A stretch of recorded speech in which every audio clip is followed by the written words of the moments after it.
Hello, everyone, and welcome back. Here we are, Alexa Patty and Brandon Marcello. We are outside of Jordan-Hare Stadium, and Auburn is coming off another big win against Kent State. Yeah, yay. It was huge. Huge win. Yeah, it was a laugher, as you would expect. I mean, Kent State's not very good, and the good news for Auburn is that they got the running game going. It was very clear early on. They're just like, let's run this thing down their throat and keep running it down their throat. And they did that. They rushed for 467 yards tonight. 3 100-yard rushers. I believe that's the first time for Auburn that they've had 3 100-yard rushers in a single game since 1983, and I believe that was against Maryland. I'm going to be looking at the game notes a lot tonight because I watched the game, but I didn't really watch it. I was doing some other stuff for a story, but what I saw was impressive, at least by the offense. I'm a little disappointed in the defense, particularly the first-team defense. I gave up 10 points, but I think that final touchdown, that was the second team and it's backups. Maybe not even all second teams, some other guys.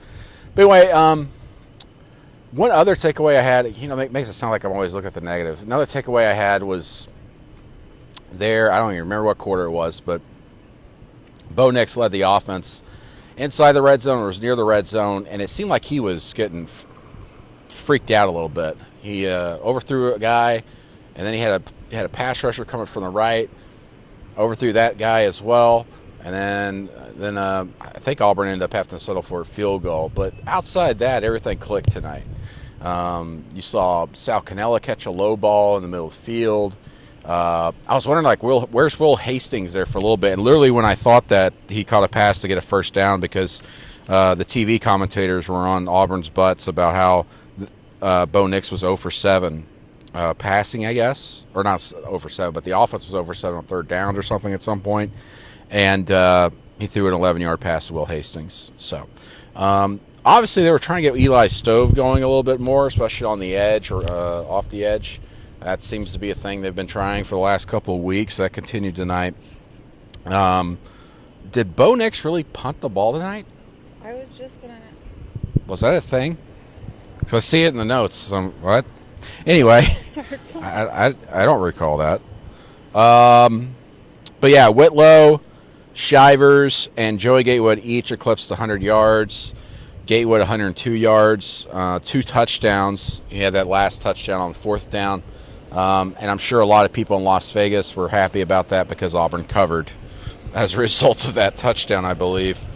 But this was a game that was more or less about just cleaning some stuff up, getting the run game going. Gus really needs to get that going and staying healthy. The bad news as far as health and, penalties and stuff, all that type of stuff was Derek Brown, the defensive tackle, got hurt. I've got some intel kind of on our message board about that, about his prognosis, early prognosis. It could change, but anyway. And then Smoke Monday got ejected for targeting in the second half, which means he has to miss the entire first half against Texas A&M next week, which really affects Auburn's depth at the safety spots. And so, yeah, those are the two big things coming out of this that you got to be a little bit concerned about. But otherwise, it seemed like Auburn came out of it pretty healthy. Prince Tega Wanago sat out the game. Bailey Sharp started at left tackle. I think Prince Tega, who's been limping for the last couple of weeks, he'll end up playing at Texas A&M, and they just wanted to rest him tonight. So, overall, a very solid win for Auburn, 55-16. Just a couple things here and there that weren't great. Drop pass by Boobie Whitlow that would have been for a touchdown now that I remember. But Bo Nix was pretty sharp. And I like, as we mentioned here last week, I think Bo Nix needs to run the ball more, and they were doing that tonight, particularly early. How many times did he run the ball tonight? 7 times for 21 yards. He was sacked. I know he was sacked at least once, I saw. Sacked twice. So he had 1 sack heading into this game, and he got sacked twice tonight. But he had some good runs tonight, had a touchdown run. They got to get him involved more in the run game, and I thought they did that very well tonight. So out of that, I'll hand it back to Alexa to take any of your questions after this blowout? Well, it's no surprise a lot of people are very worried about Derek Brown right now, and I don't think there's much of an update to give y'all at this moment. I know in Gus's press conference, he's just said that, we just got out of the game. I don't really know much about that. And at one point, Jeremiah Dinson was asked about him as well, who also did not have any information for us at the time. A lot of people are saying they really liked what they saw with Sean Shivers. So if you want to talk about Sean at running back a little bit more? They weren't just using him as a guy to run outside. They were pounding him inside, too, tonight, using him as a typical tailback on some of those plays, particularly in the second half. I was impressed with him. The man they call Worm. And I know his teammates love him, and they love seeing him getting those touches and those carries tonight. The one player that didn't get any touches tonight that they were kind of hoping for was DJ Williams. He's apparently still a little injured. So that's kind of a big thing going forward because they're expecting DJ Williams to maybe be that second guy behind Boobie Whitlow as an every down guy. But Shivers did very well tonight. And so did Cam Martin, even though Cam Martin didn't eclipse 100 yards. I thought he ran very well tonight. He had a 35-yard touchdown run in the first quarter. So, yeah, and then as far as Derek Brown with that injury, I've got something up on the message board right now. If you guys want to go read it, it's for VIP members. I'm not going to share it here. But I'm just looking at the notes here. Yeah. 467 rushing yards, the sixth most in program history. And the most since rushing for 543 yards at versus Arkansas on October 22nd, 2016. That's quite a streak there. Auburn's run the offense, especially running the ball, pretty well under Gus Malzahn since he's been here. So 633 yards of offense, and the most since 688, October 1st, 2016, against Louisiana Monroe, 10th most in program history. So offense is rolling. Can they keep it up at A&M? A&M today handled Lamar pretty well, but it's Lamar. When I think of Lamar, I think LeVar Burton or something, Reading Rainbow. I don't know why. I don't even know where Lamar is. Lamar's in Tennessee, right? Maybe I've actually got that right. But anyway, more questions? There's a couple. On the topic of running backs, do you think we're going to see DJ Williams next week? I don't know. I've got my doubts. I mean, I think if they were going to play him next week, they would have played him tonight. His injury must be lingering a little bit. I don't think you put DJ Williams in a situation where for his first carries of his career are on the road at College Station at 2:30 p.m. on CBS. Yeah, it's a little.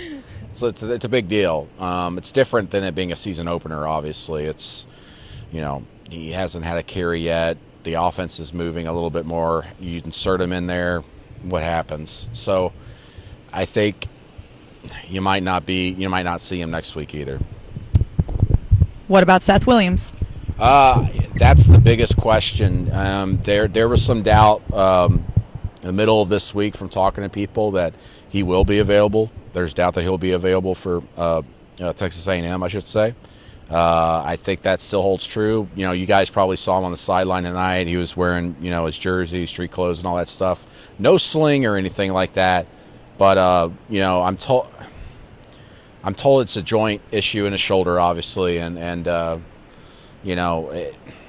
if it's not this week he returns, it's probably going to be the week after. But I think they're going to be pushing it quite a bit if they try to get him back for A&M. So. But obviously this offense is a little bit different, especially, obviously in the passing game when he's out there. And you saw it tonight. Eli Stove was the primary target, and everybody else, I think, had like one catch or two catches. 6 catches, and then J.J. Wilson had 3 catches, and everybody else had 1. So there you go. Well, aside from being politely reminded that Lamar is in Texas, we we have a couple questions here. Y'all hit us with your questions so we can answer them. But what do you think the biggest factor in this Texas A&M game is going to be for Auburn? I think it's just going to be I think it's going to be Auburn's offense. We've seen the defense. We know that they could step up and stop people, all talents. We've seen it against Oregon. We've seen it tonight against Kent State. We saw it against Tulane, obviously. But I think Auburn's got to prove that they can move the ball against A&M. Now, the good news is I don't really believe A&M's receivers are all that great. So that's another plus for Auburn's defense. But for Auburn's offense, it's almost like it doesn't matter who they play other than, like, say, a Kent State, which is very undersized up front, and Auburn could push them around. So it remains to be seen. I don't know. I really don't know what to expect going into this game. I think it's going to be really tough for the Tigers because that stadium, that atmosphere is going to be a little bit different this go-around than, say, it was 2 years ago. If you guys remember 2 years ago, Auburn went in there and, like, got up like 14-0 real quick.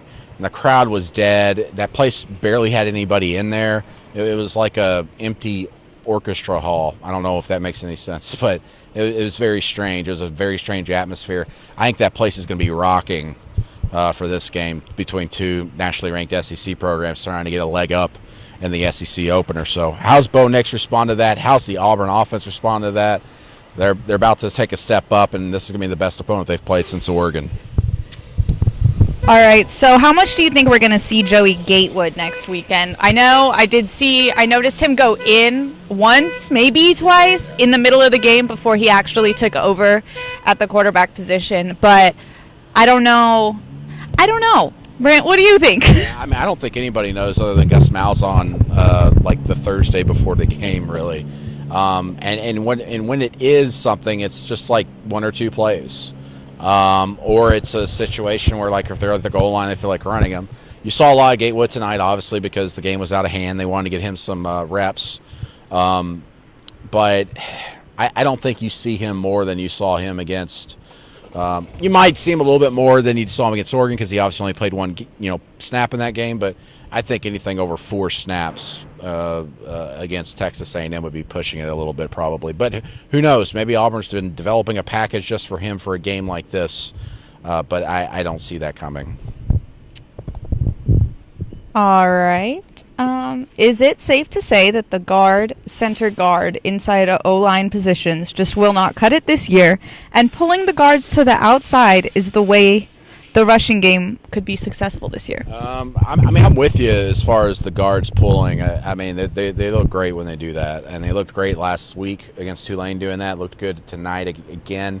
The interior of the line, I thought they got good push tonight, but it is a little bit of a struggle in the middle of the offensive line. I don't know if it's necessarily zone blocking, if it's something else, if it's the players, blah, blah, blah. But they seem to do better when they pull those 2 guards. So we'll see if they do that next week a little bit more, obviously against a much better Texas A&M defense than this Kent State defense.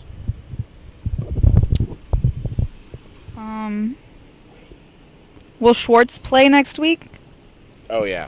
Yeah, Schwartz will play next week. He played tonight. He had a catch. I can't remember how many yardage it was for, but what do you have? 1 for 13. 1 catch for 13 yards. They were going to get him a catch tonight no matter what. They were running him quite a bit with some motion in the backfield, getting him ready to play more at Texas A&M. He wore a cast tonight. He did have it removed earlier this week. He wasn't wearing it yesterday, but for the game they wanted to take precaution, and he wore it again. My expectation is that he'll probably have it off for A&M. That's what the coaches are hoping for. That's what they're aiming for. It could change. He might still be wearing the cast, but still, he caught a pass tonight. And I'll give you one piece of insider knowledge on Schwartz. Despite the cast this week, he did not drop a single pass in practice. So he's good to go. He's going to play against A&M. All right, so we're being asked who we think the number 2 running back right now is behind Whitlow. That's a good question. Probably Cam Martin and then some Sean Shivers. DJ Williams obviously still banged up, and I think that's who you got to roll with. Cam Martin just doesn't hesitate very much in running downfield. It's just a matter of him getting some blocking, I think, to work. I'm starting to like Cam Martin a little bit more after watching him this season so far. He's just not hesitating. He's falling forward. So, yeah, I think Cam Martin's the number 2 guy right now.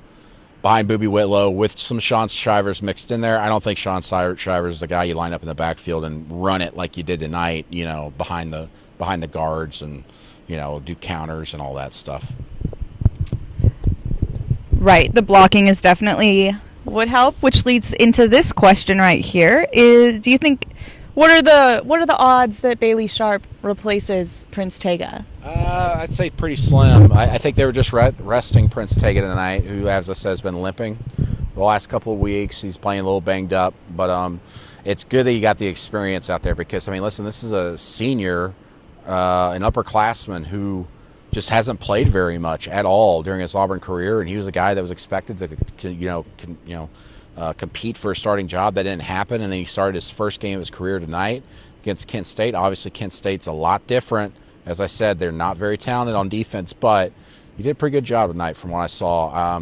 I watched most of the game. I didn't get to watch all of it, but I know it's bad to say, but commenting on it, but they got to build depth. And JB Grimes was saying, the offensive line coach was saying in August that his 6th best lineman, after the top 5 was Bailey Sharp, and he finally got to play tonight, and he did pretty well. But Prince Tega is going to be the starter. All right, so if Auburn pulls off this Texas A&M win, do you think that would change everyone's mindset? Like as far as the fans, if we're talking about that, I don't know. I think a lot of fans are still like, fair or not, they're still looking at that 3-game, road streak coming up where they've got to play at LSU and they have to play at Florida. Florida tonight lost their quarterback, Felipe Franks, but then their backup came in and led a comeback against Kentucky. So I don't know.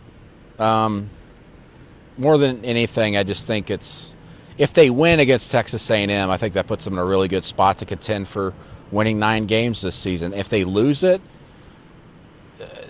suddenly it depends on how they lose it too. Plus, I just don't know about Florida right now. Florida looks a little overrated to me. Felipe Franks or not.